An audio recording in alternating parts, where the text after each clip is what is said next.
ओम नमः शिवाय।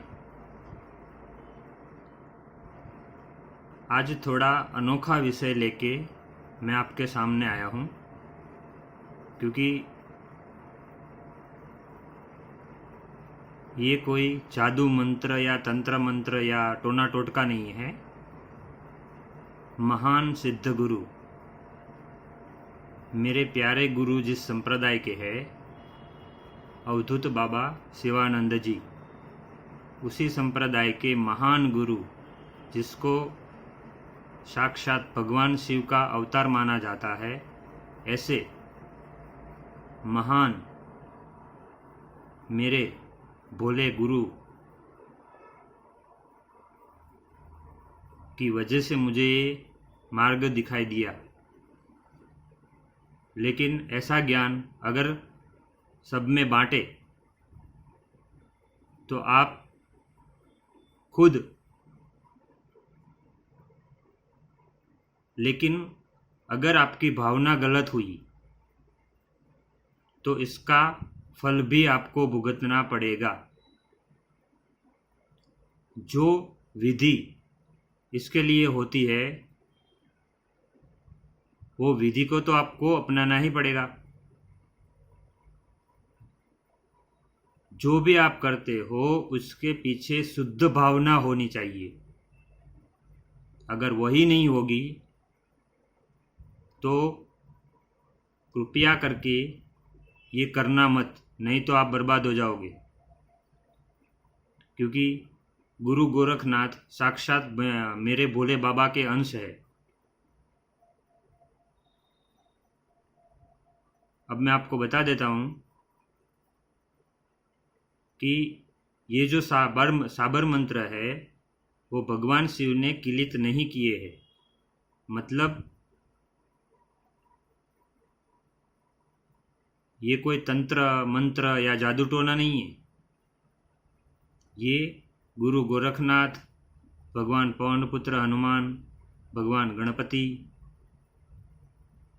और मेरे प्यारे गुरु, जो अभी विश्व को चलाने वाले देव माने जाते हैं, और साथ में भैरव बाबा भी। इसलिए सबसे पहले वक्रतुंडाय हुम, ये 3 बार आपको बोलना है। हुम नाभि से निकलना चाहिए। फिर गणपति जी से प्रार्थना करनी है कि बिना विघ्न मेरा ये कार्य सफल हो। तो वो इतने अच्छे हैं कि तुरंत आपका कार्य सफल कर देंगे। पवन पुत्र हनुमान जी को तो आप जानते ही हो, सेवा करना ही उनका जीवन है। तो कई लोग बोलते हैं कि आप हनुमान जी की शक्ति को सहन नहीं कर पाओगे, लेकिन हनुमान जी भगवान है। वो सौम्य स्वरूप में आके भी आपको दर्शन दे सकते हैं। लेकिन अगर मेरा मानना है कि उनके जैसा भक्त कोई हो ही नहीं सकता है। अगर भक्ति सीखनी है तो हनुमान जी से सीखो। और मेरे हनुमान जी इतने प्यारे हैं कि तुरंत दर्शन देने आ जाते हैं। इसलिए गणपति जी से प्रार्थना की। फिर अगर आपके गुरु है तो उनका आह्वान कीजिए। जैसे मेरे गुरु है मेरे प्यारे अवधूत बाबा शिवानंद जी।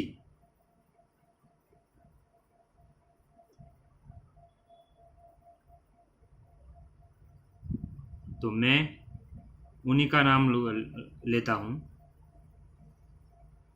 अगर गुरु नहीं है तो भगवान हनुमान जी को या भगवान शिव को अपना गुरु बनाओ।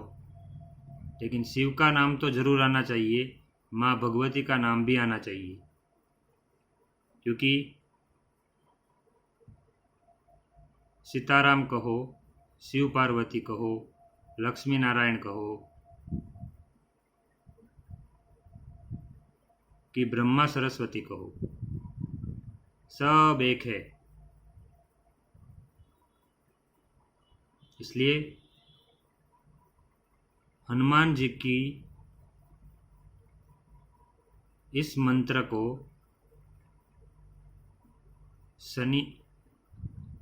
शनिवार या मंगलवार लाल आसन पे बैठ के सामने स्वच्छ जल का एक गिलास रखना है और उसमें चिरमी के 4 दाने डालने हैं। पहले गणपति जी का 3 बार, उनसे प्रार्थना, और फिर गुरु जी से प्रार्थना, फिर जो साबर मंत्र दिए हैं ऐसे महान गोरखनाथ जी से प्रार्थना। 3 बार करो, काफ़ी हो जाएगा। और मंत्र जप करो तो मंत्र से पहले भी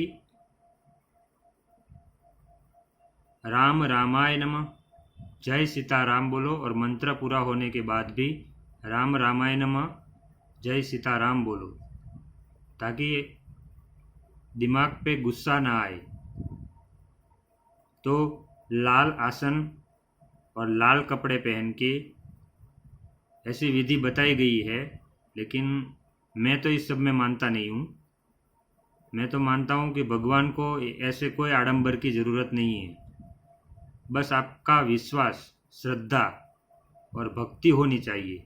खाली जपने के खातर जप दिया और फिर बोला कि कुछ नहीं हुआ, तो कुछ नहीं होगा। पूरा विश्वास करना ही होगा। इसीलिए जो मंत्र आपने देखा उसको 108 बार जपने के बाद जो दाने हैं वो 4 बार रोगी के ऊपर से हटाकर दक्षिण दिशा में फेंक देने हैं और बचा हुआ पानी पी जाना है। अगर प्रभु कृपा हो गई तो मरता आदमी जीवित हो सकता है। मैंने करके नहीं देखा है, क्योंकि मुझे तो पूरा विश्वास है ये सत्य है। और जिस वीडियो में मैंने ये सुना वो भी महान है, बहुत महान है।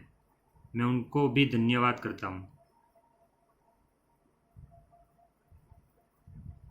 तो शनिवार को या फिर मंगलवार को, लेकिन एक बार में एक ही चीज़ मांगना है, एक बार में एक ही रोग ठीक करना है। दूसरा रोग हो तो उसके लिए मंगलवार या शनिवार को वापस 108 जप जैसे मैंने बताया ऐसे करने हैं। अब आपको समझ में आया या नहीं आया वो तो मैं नहीं जानता हूँ, लेकिन यही सत्य है। धन्यवाद। ओम नमः शिवाय। जय मेरी माँ भगवती।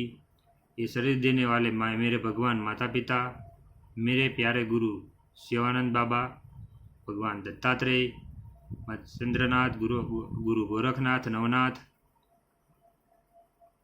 श्री महाअवतार बाबा जी, सब सिद्ध गुरु मंडल एक ही है, गुरु तत्व एक ही है। और मेरे प्यारे गुरु श्री शिवानंद बाबा को कोटि कोटि धन्यवाद। धन्यवाद जिसने मेरी आत्म साक्षात्कार करने में मदद की है। धन्यवाद। ओम नमः शिवाय। जय गुरुदेव।